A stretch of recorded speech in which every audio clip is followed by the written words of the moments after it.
எங்கள் கூட்டணியில் இருக்க அத்தனை பேருமே பலமானவங்க தான். அதனால் இவங்க இல்லையா அவங்க இல்லையாலாம் கேள்வி கேட்காதீங்க நீங்கள் அப்படின்ற மாதிரி ஒருத்தர் பேசியிருக்காரு. பேசினது யார், ஏன் பலத்தை பற்றி பேசியிருக்கிறார் பார்த்துருவோம் வாங்க. எதிர்க்கட்சி தலைவர் எடப்பாடி பழனிசாமி அவர்கள் அவர் இப்போ எல்லாம் ஏடிஎம்கே பொறுத்த வரைக்கும் எல்லாமே ஃபைனலைஸ் ஆயிடுச்சு. அப்படி இருக்கும்போது பெரம்பூர் தொகுதியில் தாவேக தலைவர் விஜய் அவர்கள் போட்டி போட போகிறாரு அப்படின்ற செய்தி வெளியானோடனே செய்தியாளர்கள் என்ன கேட்குறாங்கன்னா, விஜய் அவர்கள் பெரம்பூரில் போட்டி போட போகிறாரு.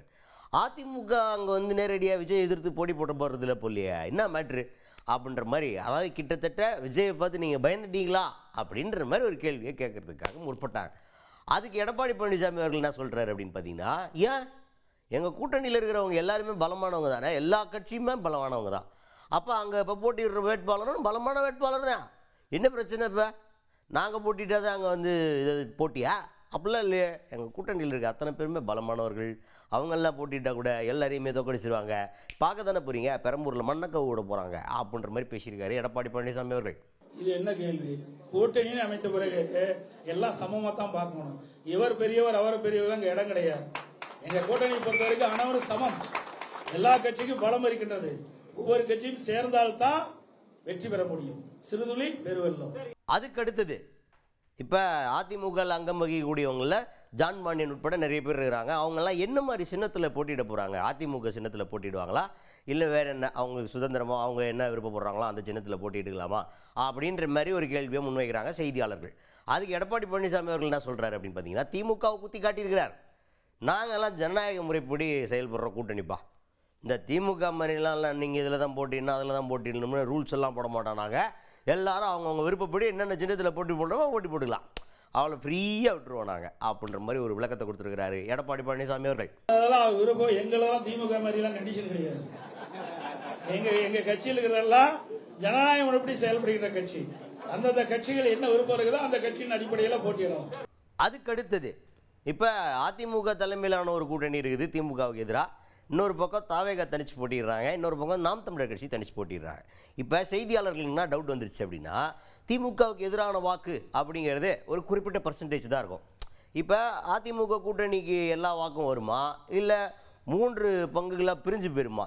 தாவேகாவுக்கு கொஞ்சம், நாம் தமிழருக்கு கொஞ்சம், அப்புறம் இந்த கூட்டணிக்கு கொஞ்சம் அப்படின்ற மாதிரி பிரிஞ்சிருமா அப்படின்ற ஒரு டவுட் இருந்துச்சு. அதை கேள்வியாக கேட்டாங்க.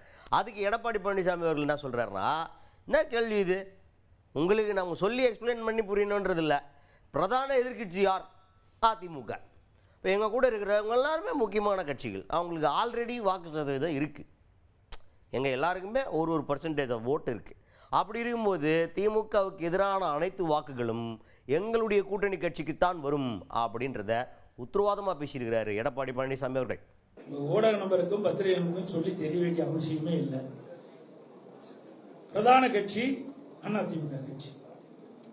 எங்க கூட்டணியில் அங்கம் வைக்கின்ற கட்சிகள்லாம் வாக்கு வங்கி உள்ள கட்சிகள்.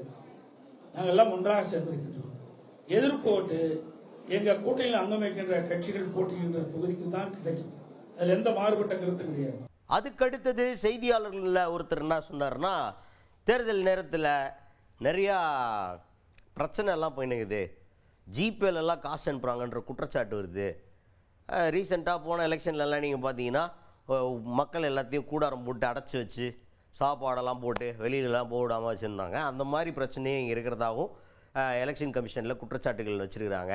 இதை நீங்கள் எப்படி பார்க்குறீங்க அப்படின்ற ஒரு கேள்வி கேட்குறாங்க. இதெல்லாம் நடந்துச்சா அப்படின்னா, கூடிய சீக்கிரத்தில் இந்த மாதிரி கம்ப்ளைண்ட்ஸ் நிறையா வரதான் போகுது. எலெக்ஷன் நெருங்க இந்த மாதிரி கம்ப்ளைண்ட்ஸ் எல்லாம் நிறைய நீங்கள் பார்ப்பீங்க. அப்படி கம்ப்ளைண்ட்ஸ் எல்லாம் பற்றி கேட்கும்போது அதுக்கு எடப்பாடி பழனிசாமி அவர்கள் என்ன சொல்கிறாருன்னா, மீடியா தான் அதை வெளியே எடுத்துகிட்டு போய் சொல்லணும். எங்ககிட்ட கேட்குறீங்களே, மக்கள்கிட்ட கொண்டு போய் சொல்லுங்கள் இந்த மாதிரி நடக்குது அப்படின்னு சொல்லிட்டு, கரூரில் இப்படி அநியாயம் பண்ணுறாங்க அப்படிங்கிறது நீங்கள் தான் சொல்லணும். நான் என்னத்தை சொல்கிறது, நாங்கள் எலெக்ஷன் கமிஷனில் கம்ப்ளைண்ட் தான் கொடுக்க முடியும். நீங்கள் தான் மக்கள்கிட்ட ஒரு ஆயுதமாக இருந்து அங்கே நடக்கிற அக்கிரமத்தெல்லாம் எடுத்து சொல்லணும் அப்படின்னு நம்மக்கிட்ட ஒன்றாடி கேட்டிருக்கிறார் எடப்பாடி பழனிசாமி அவர்கள். இதையெல்லாம் தயவு செய்து பத்திரிகையில் போடுங்க, ஊடகத்தில் போடுங்க, மக்களுக்கு தெரியட்டும். இதையெல்லாம் கொண்டு போய் சேர்க்கக்கூடிய பொறுப்பு ஊடகத்துக்கும் பத்திரிகை தான். நாங்கள் தேர்தல் ஆணையத்துக்கு தான் கொடுப்போம். ஆனால் பத்திரிகை என்பது, ஊடகம் என்பது மிகப்பெரிய ஆயுதம். இதை நீங்கள் பயன்படுத்தி நாட்டில் நிலவுகின்ற பிரச்சனையை, நீங்க சொன்ன மாதிரி இன்னைக்கு கரூர்ல பூரா கொட்டகை போட்டு வச்சிருக்காங்க. ஆடு மாடு அடைக்கிற மாதிரி மக்களை அடைக்கின்ற ஒரே கட்சி திமுக கட்சி. பண பலத்தை வச்சு மக்களை விலைக்கு வாங்கலாம்னு நினைக்கிறாங்க. அது ஒருபோதும் நடக்காது. இவருடைய 5 ஆண்டு கால ஆட்சியை மக்கள் பார்த்துட்டாங்க. ஆக இன்றைக்கு மக்கள் இந்த ஆட்சியை தூக்கி எறிய தயாராகிவிட்டார்கள். எந்த கொட்டைக்கு போட்டாலும் மக்களுடைய மனதை மாற்ற முடியாது. அதனால ஊடக நண்பர்கள், பத்திரிகை நண்பர்கள் அருள் கூர்ந்து வேண்டி கேட்டுக்கொள்வது, இந்த கொட்டையெல்லாம் காட்டுங்க. என்கிட்ட தான் கேள்வி கேட்கறீங்க, இந்த கொட்டையை காட்டுங்க, தயவு செய்து காட்டுங்க.